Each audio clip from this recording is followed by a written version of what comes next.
Ladies and gentlemen, and welcome back to the CWS. Last week, guys, I said we'd be going back to an In Your House. Well, ladies and gentlemen, it's the 15th of February, 1998. We are in Houston, Texas, and we are watching the 20th In Your House, No Way Out of Texas. Ladies and gentlemen, the main event will feature an 8-man, no holds barred match, basically, with Austin, Triple H, Cactus Jack, and many more in the main event. But ladies and gentlemen, let us watch the first match. It is Mark Merrill and the artist formerly known as Goldust taking on the Headbangers. So we just had the tag team match, Mark Merrill and Goldust, Marlon Dust, as he's known as now, versus the Headbangers. A very entertaining first match. Sable came out with Mark Merrill, gets thrown to the back. Really good tag team match. Sable comes out to try and start a cat fight with Luna, and the Headbangers do the old switcheroo to cause the win for the Headbangers. Really good match, and Sable basically shoves Mark Merrill at the end to basically build that feud up going into the next pay-per-view. Also, we had Owen Hart address Austin and Triple H. Owen Hart saying, well, we can get along in the team, Austin, but all you have to do is stay out of my way, and Hunter, I'm going to break your legs. Next up, guys, we have Pantera versus Taka Michinoku for the light heavyweight title. Let's watch this. We just had Pantera versus Taka Michinoku in the light heavyweight championship match. Really entertaining match. These two put on one hell of a match. Very impressive high flying from Pantera, and Taka wins with the Michinoku driver and gets the win. I have to say now, Sunny's voice really grinds on me. I just do not like her voice. I think it's very grating on the ears. Brian Christopher was okay on commentary as well, but a few missteps on his part, but unfortunately it was the day and age, whatever. Next up, we have Cactus Jack and Chainsaw Charlie talking about the main event. They just don't care who's going to be in the match. They just want to kick some ass. Next up, it is the Quebecers versus the Godwins. Let's do this. So we just had the Quebecers versus the Godwins. A very entertaining tag team match between these two. But, however, I thought that the Quebecers should have gotten the beat down more to then get the hot tag for the Godwins. But very entertaining. Quebecers win the match, and then the Godwins get their heat back, whatever you want to call it. Don't know who the face over here were in this match, but it was an okay match nonetheless. Then we had the New Age Outlaw talking about their tag team match coming up, and they don't even know who their tag team partner is, so we're going to find out who it is. Then we have Jeff Jarrett versus Bradshaw for the NWA North American Championship. Let's watch this match. So, we just had Bradshaw versus Jeff Jarrett for the NWA North American title. We had the Rock and Roll Express, Barry Windham, and James E. Cornette come down with Jeff Jarrett. James E. Cornette stays at ringside for managerial purposes, but the other guys have to get out of there. A very entertaining matchup between these two. A very hard-hitting match for Jarrett and Bradshaw. Jarrett would get the disqualification loss by hitting Bradshaw with the tennis racket. Bit of a shame because this match was going really good. Bradshaw would get the heat back. Power Slam Jim Cornette would hit the Rock and Roll Express with the tennis racket until Barry Windham comes out. Beat down. LOD come out to basically make the save, and it was a huge pop for them.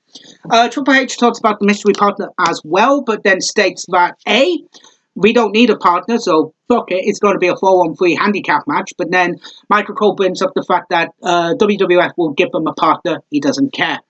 And then, ladies and gentlemen, we have got Farouk talking about the War of Attrition match, which is basically just a 5-on-5 match. Very entertaining between these two. Rock is basically just the charismatic dickhead he can be. And now we have got the Nation of Domination versus Ken Shamrock, Ahmed Johnson, and the Disciples of Apocalypse, 3 members. It was Chain, 8-Ball, and I don't remember the fifth person. But it's the Disciples of Apocalypse in this match. So, let's watch the match. So, we just had the War of Attrition match, the 5-on-5 tag team match. Very entertaining 10-person tag. Didn't get extreme until the end, where everybody got involved, and Shamrock would get the Fujiana armbar on the Rock, and then the ankle lock for the win. Very entertaining matchup between these 10 guys. Really good.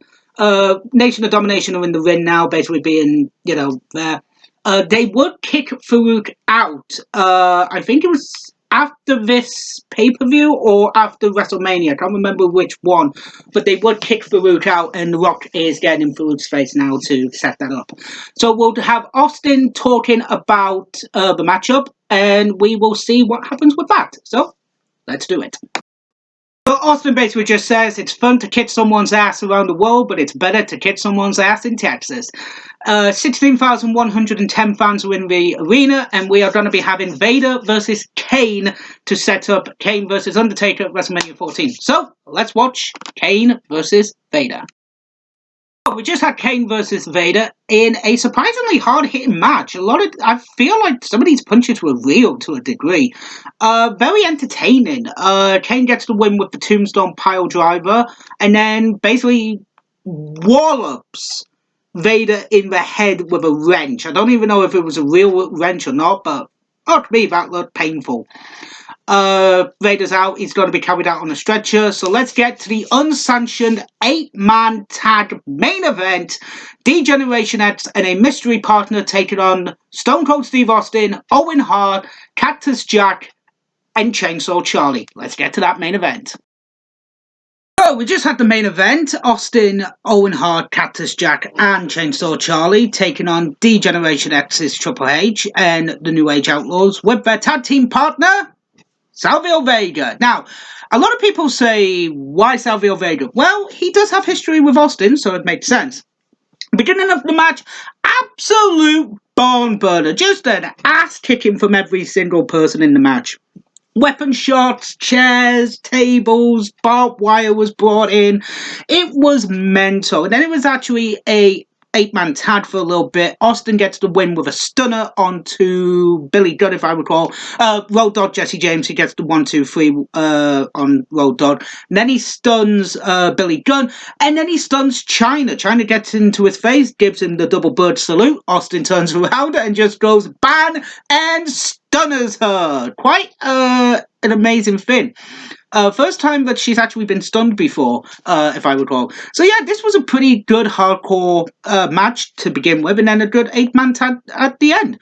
So it really told the two stories, that the first half of the match was the hardcore match, and the second half was the 8-man tag. So guys, No Way Out of Texas, what did I think of it? Very good pay-per-view. Taka Michinoku versus Pantera was good.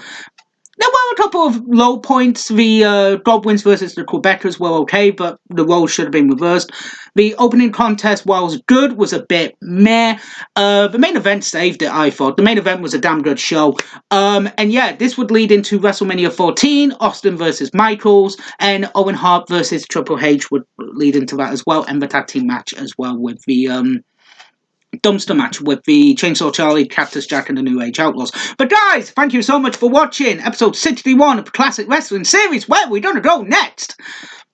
Why don't we go a little bit further back in time, shall we? Let's do that. Ladies and gentlemen, thank you so much for watching. As always, stay safe, keep it tight, smile more, wash your hands, and as always, I'll see you next week.